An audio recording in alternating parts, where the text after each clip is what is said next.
Fairness is often expected from systems or people in positions of power. You know, but when those same systems or individuals benefit from your pain, expecting fairness from them becomes unrealistic. Yeah? Because their advantage is tied to your disadvantage, which creates a conflict of interest. You know, when someone gains from your struggle, whether economically, socially, or even psychologically, they have little incentive to change the conditions that sustain that benefit. Uh, Fairness would require them to reduce or even give up what they gain. In many cases, this is unlikely because it goes against their self-interest. Uh, This is why systems built on inequality tend to preserve themselves. They are designed, consciously or unconsciously, to maintain the flow of benefit in one direction. You know, waiting for fairness from such structures often leads to frustration because the system is not neutral. It is aligned with its own survival. Mhm.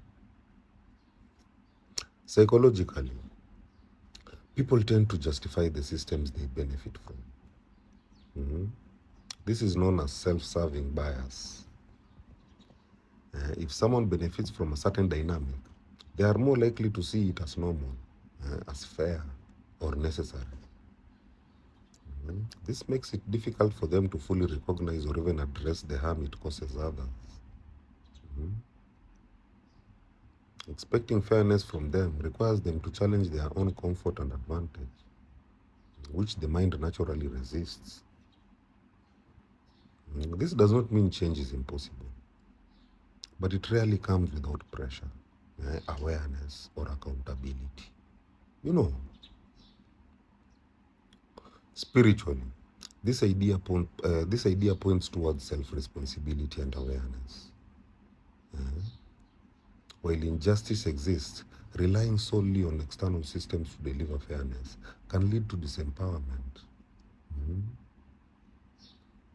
Growth involves recognizing where power lies and how to navigate or transform it.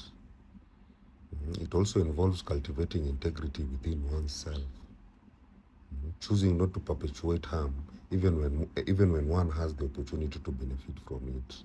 You know, in short, fairness is unlikely to come from those who benefit from your pain, because their advantage depends on the imbalance.